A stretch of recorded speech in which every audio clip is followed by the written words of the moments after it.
Olá pessoal, tudo bem? Nós vamos dar continuidade aqui ao nosso estudo introdutório do Evangelho de Marcos e hoje nós vamos dar uma olhada e refletir um pouco, pensar, estudar a partir do capítulo 8 até o capítulo de número 16, o último, para nós entendermos aqui essa reta final do ministério de Jesus. Só fazendo uma rápida retrospectiva, nós já vimos algumas questões introdutórias, ou seja, nós, ao analisar o capítulo 1 de Marcos, conseguimos identificar o ministério de João Batista como o precursor, aquele que veio, conforme Isaías havia profetizado, para preparar o caminho para o Salvador, para Jesus Cristo, que pregaria e anunciaria o reino de Deus, ou seja, o cumprimento da promessa de Deus para toda a humanidade. É muito importante nós não separarmos o Novo Testamento do Antigo. Às vezes, por uma questão de dificuldade de compreensão do Antigo Testamento, nós acabamos deixando o Antigo de lado e lendo só o Novo. Quando, na verdade, a Bíblia é uma só, como eu já mencionei, e ela se complementa, ela se completa. Profecias do Antigo Testamento se concretizaram no Novo, profecias do Antigo se concretizaram no Antigo, como, por exemplo, profecias acerca de Israel, de seu cativeiro, de seu exílio. Enfim, nós precisamos entender a Bíblia como sendo uma história, uma grande história, como eu já mencionei, a história de redenção, de salvação para todo aquele que crê. Então Deus, ele prometeu a salvação, Gênesis 3,15, ele prometeu que traria de volta o relacionamento do homem para si. Então, restauraria esse relacionamento, restauraria a busca do homem por ele, por Deus. Para isso, ele então inicia o seu plano redentivo, escolhendo, separando e atuando de forma específica na vida de Israel, para que através de Israel, o Messias, o Salvador, aquele que cumpriria essa promessa, a própria promessa de Deus, ele poderia vir, né? Na verdade, então Israel é o povo escolhido por Deus, preparado por Deus para que Jesus Cristo, o Salvador e o Redentor de toda a humanidade, pudesse vir à Terra em forma humana. O nosso Senhor, que antes de encarnar já era Deus desde o princípio, ele era um com Deus. Então é muito importante nós entendermos que a Bíblia ela é um todo. Isso faz parte de uma boa compreensão bíblica. Em se tratando de Marcos, então, entrei nesse panorama para que você pudesse entender que João Batista é o cumprimento do Antigo Testamento e que ele havia sido, também, a sua história havia sido profetizada por Isaías. João Batista prega o arrependimento. Isso é muito importante. A base do cristianismo, a base da fé cristã é o arrependimento. Então não existe a posse daquilo que Cristo fez na cruz, não existe o perdão dos pecados, não existe a remissão dos pecados, não existe a restauração de um relacionamento com Deus se nós não tivermos primeiramente como base uma postura constante de arrependimento. O primeiro arrependimento é quando nós entendemos que nós precisamos de Cristo.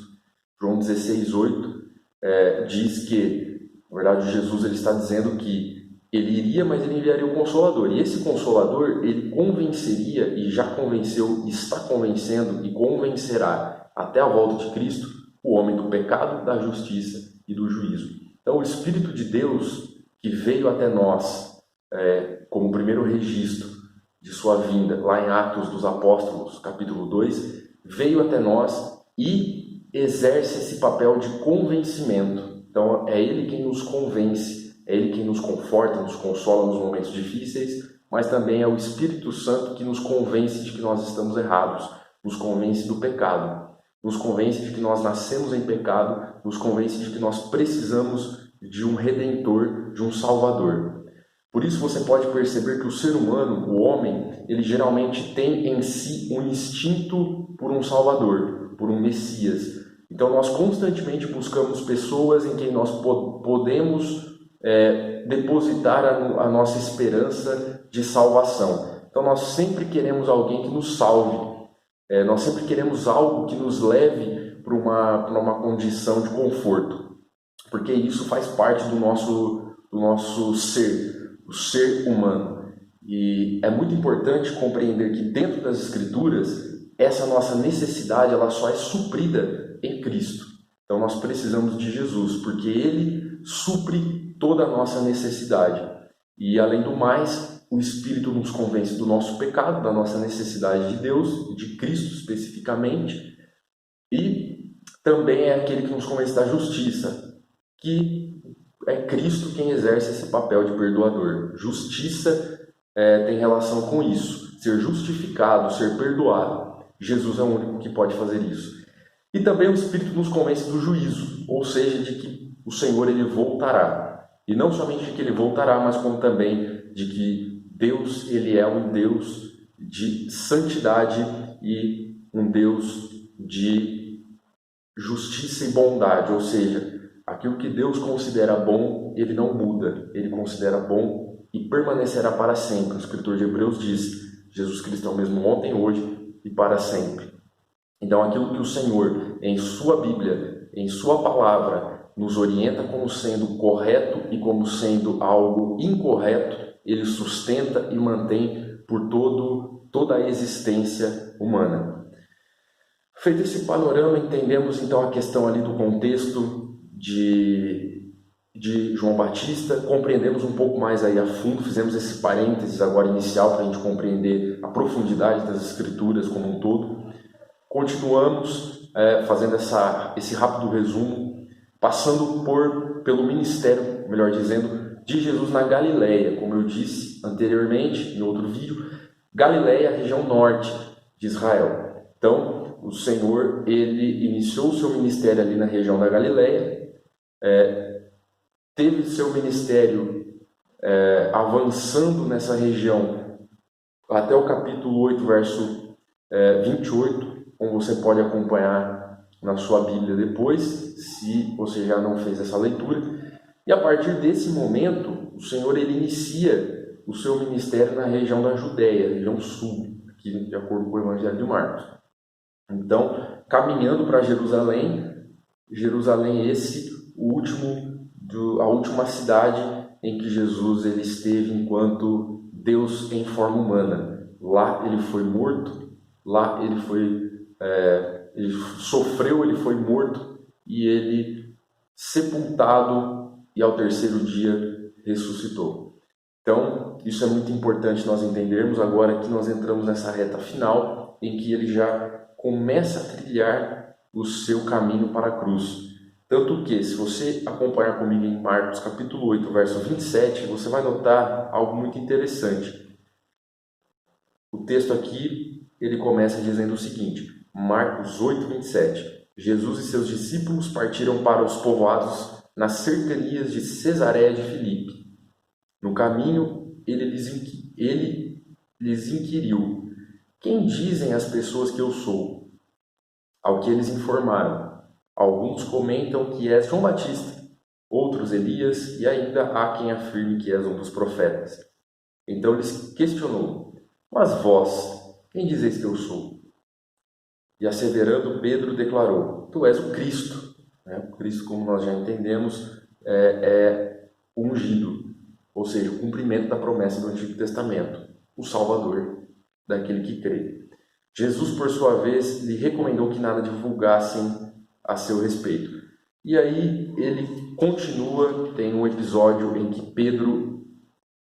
Satanás usa os lábios de Pedro, usa a vida de Pedro naquele momento ali para corrigir Jesus a respeito da cruz. Jesus havia dito que era necessário que assim fosse, que ele morresse, e Pedro então, na verdade não Pedro, mas Satanás ali com uma sutileza, uma perspicácia muito sutil, usa os lábios de Pedro para repreender Jesus. Obviamente aqui nós podemos aprender o seguinte: Pedro era um dos braços direitos, por assim dizer, de Jesus. Era uma das pessoas mais próximas de Jesus. E Satanás, ele não deixa de usar Pedro por causa disso. O que nós precisamos entender é que nós somos seres humanos vulneráveis, somos falhos, nós temos uma um corpo, nós temos uma carne, nós chamamos de carne. Carne, nós usamos esse termo para nos referirmos aos nossos sentimentos, às nossas emoções, às nossas paixões, que, na verdade, não são tão interessantes nós alimentarmos. Não é bom que nós alimentemos. Então, nós chamamos de carne. Então, quando, por exemplo, nós somos tentados e caímos numa tentação, nós somos tentados e caímos numa tentação justamente por causa da nossa carne. Porque nós, como seres humanos naturalmente pecadores, ou seja, nós nascemos em pecado, nós estamos voltados para o pecado. Para mais informações, Romanos capítulo 7, Paulo ele vai tratar dessa batalha entre aquilo que nós temos consciência de que é o correto e aquilo que muitas vezes a nossa carne está inclinada. O que nós precisamos entender? Nós precisamos entender que isso não é motivo para dar vazão à carne. Pedro e Paulo também comentam a respeito da liberdade que nós temos em Cristo. E eles dizem que nós não devemos usar a nossa liberdade para a prática do pecado. O que isso significa? Que uma vez que eu estou em Cristo e sou perdoado de todos os meus pecados, se eu tiver uma vida constante de arrependimento, como eu havia mencionado no início, o Senhor ele nos perdoa e nós temos a liberdade de estar em Cristo. Nós não somos reféns dos vícios, nós não somos reféns de circunstâncias, de situações. Nós passamos por momentos difíceis, mas nós não estamos reféns dos momentos difíceis. Nós não estamos como se nós estivéssemos presos diante de uma circunstância negativa, porque Cristo nos chamou para a liberdade. Então, nós não precisamos nos prender a rituais e a práticas muitas vezes até auto-infligidas, como se fosse uma punição pela minha natureza pecaminosa, porque nós temos a liberdade e o perdão em Cristo. Agora, nós não podemos usar isso e usar o fato de que nós nascemos em pecado para usufruir dos benefícios, por assim dizer, daquilo que agrada a nossa carne. Então, nós precisamos entender que nós temos um caminho, nós temos duas opções. A opção de servir a Jesus, o Deus único e verdadeiro. Deuteronômio capítulo 6 vai tratar disso com Israel. Nós podemos também absorver isso, que o povo deveria ouvir: Shema Israel, o Senhor, o vosso Deus é o único Senhor. É o que Moisés ele registra ali no discurso. Então nós precisamos entender que o Senhor é o único. Então nós temos esse caminho de servir ao Deus único, como também nós temos a opção de não servir ao Deus único. Então nós temos essas duas opções. Digamos que a indecisão acaba sendo uma opção por não servir a Deus. E também a inconstância na sua suposta presença. Então eu estou supostamente servindo a Deus, mas eu tenho uma inconstância terrível. Então eu preciso entender que eu necessito de um trabalho específico, intenso. Eu preciso buscar um apoio, uma ajuda espiritual, porque eu posso não estar totalmente compreendendo o Evangelho, né? E existem questões que precisam ser tratadas. Então nós não podemos levar como uma terceira mão. Nós temos uma ou outra opção. Então o caminho ele é estreito. O caminho para se servir o Deus único não é um caminho fácil. A porta ela é estreita. O caminho ele é estreito. Então nós não podemos usar a nossa liberdade, a nossa suposta natureza pecaminosa, né, por assim dizer, para dar vazão àquilo que agrada os nossos desejos e anseios humanos. Porque nós precisamos entender que nós devemos ter uma vida de santidade. O caminho é estreito. A porta estreita à salvação. O caminho estreito à santidade. Passamos pela porta, agora precisamos andar em santidade, porque ela revela se de fato nós passamos pela porta. Então isso é muito importante.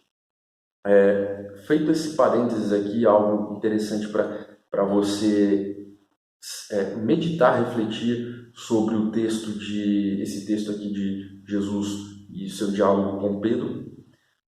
O Evangelho continua, a transfiguração de Jesus no capítulo 9, curas, ensinos, Jesus sempre ensinando também, aproveitando as curas, aproveitando as circunstâncias e aproveitando inclusive o fato de estar se aproximando da sua morte e crucificação, para também já começar a preparar os seus discípulos para isso. Jesus ensinando também o caminho da humildade, quem é o maior no reino de Deus, no reino dos céus, Marcos 9:33.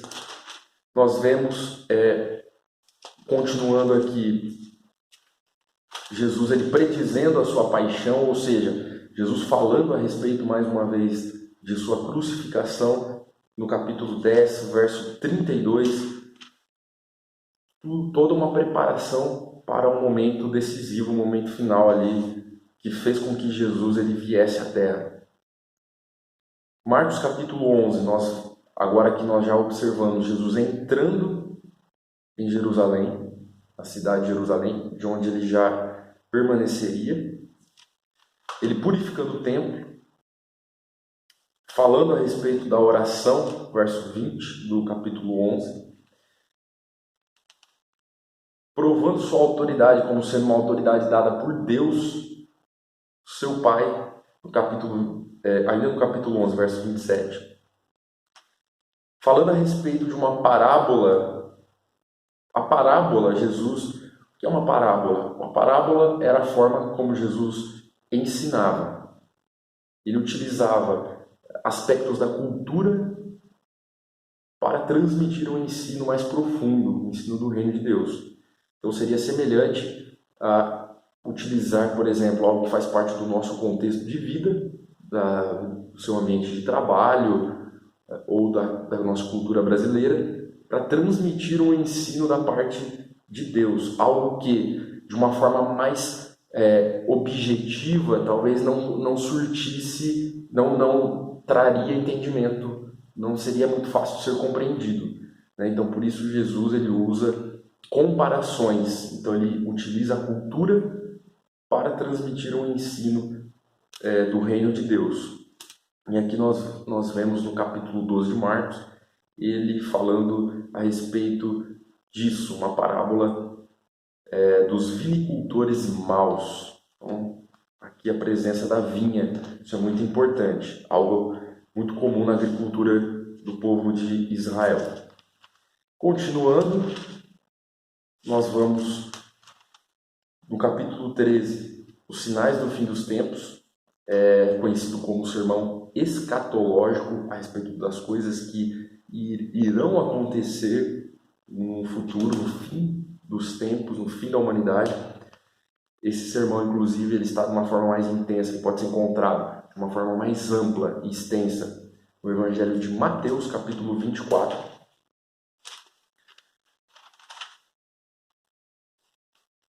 Marcos 14, já nós começamos a observar, a partir do verso 1, uma trama, um planejamento para que Jesus fosse assassinado. Ainda no capítulo 14, verso 3, ele é ungido para a sua morte. Verso 12, ele realiza a ceia, então ele estabelece a ceia, ele estabelece o pão e o vinho aqui, ainda vinho dentro da cultura judaica. Nós fazemos uso do suco da videira, não deixa de ser um fruto da videira. Ele faz o estabelecimento da ceia, onde ele demonstra através daquela simbologia o que ele faria na cruz. E ele institui isso como sendo algo até a volta, onde nós faremos com ele nas bodas, ou seja, pós-arrebatamento. Então ele estabelece a ceia é um símbolo, é um memorial daquilo que ele fez na cruz, o seu corpo e o seu sangue vertido, o seu corpo moído por amor a nós, para nos libertar do preço do pecado, que é a condenação no inferno, a condenação eterna. O capítulo 14 é um pouco mais extenso do que os demais, porque tem toda essa trama de traição, questão da ceia, e ele é preso, levado para o sinédrio, é julgado. No capítulo 15 ainda continua com ele diante de Pilatos, sendo humilhado, e depois o ato da crucificação.